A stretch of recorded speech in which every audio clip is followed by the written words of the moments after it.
গত কিছুদিন আগে আমাদের এলাকাবাসীর সাথে একটা সংঘর্ষ হয়। সেই সংঘর্ষে আমাদের অনেক শিক্ষার্থী আহত হয়। তাদের দিক থেকে অভিযোগ আসছে যে আমরা এখনো হসপিটালের বেডে বিছানায় কাতরাচ্ছি ব্যথায়, কিন্তু প্রশাসন আমাদের চিকিৎসার খোঁজ খবর না নিয়ে এখানে নির্বাচনে মেতে উঠেছেন। সময় আপনার একটা বিষয়, আমরা প্রশাসনকে শুধু দাবি দিব কেন?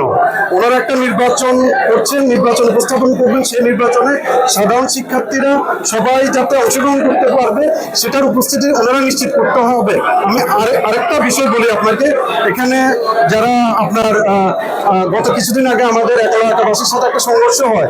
সেই সংঘর্ষে আমাদের অনেক শিক্ষার্থী আহত হয়।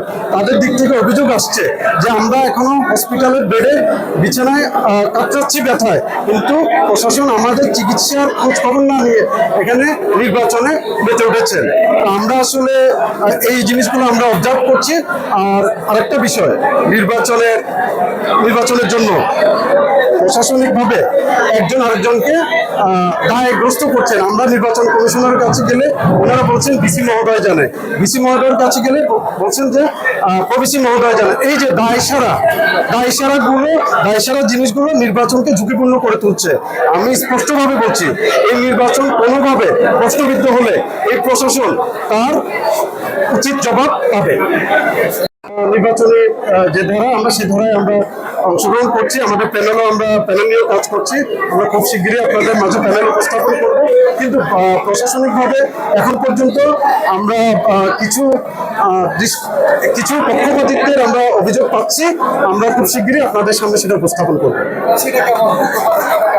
যেমন প্রশাসনিকভাবে কিছু একদলীয় প্রার্থী একটা অংশকে সুযোগ দেওয়া হচ্ছে এই নির্বাচনে। শেষ পর্যন্ত কোনো শব্দ নাই।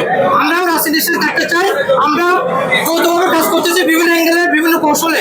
আমাদের কৌশলগত কারণে আমি সব কথা বলতে পারতেছি আপনাদের সামনে। আপনারা সবাই জানবেন, যখন আমরা সিদ্ধান্ত পৌঁছাবো আমাদেরকে সবাইকে জানিয়ে দেওয়া হবে। অনেক কিছু ক্লিয়ার হবে আমরা কিভাবে নির্বাচন অংশগ্রহণ করবো।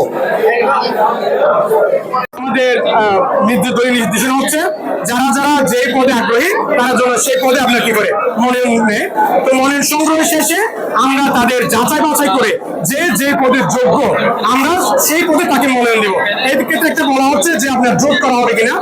জোটের ব্যাপারটা হচ্ছে যারা আপনার বাংলাদেশপন্থী, যারা ধারণ করে বাংলাদেশকে, সকল ক্রিয়াশীল ছাত্র সংগঠন যাদের সাথে আমাদের মতের মিল, যারা একটা সহাবস্থান সুষ্ঠু আপনার সুন্দর ক্যাম্পাস চাই, যারা অতীতের মতো হলদখলবাজি আপনার রাজনীতি করার চিন্তা ভাবনা, তাদের সাথে আমাদের একটা জোট হতে পারে।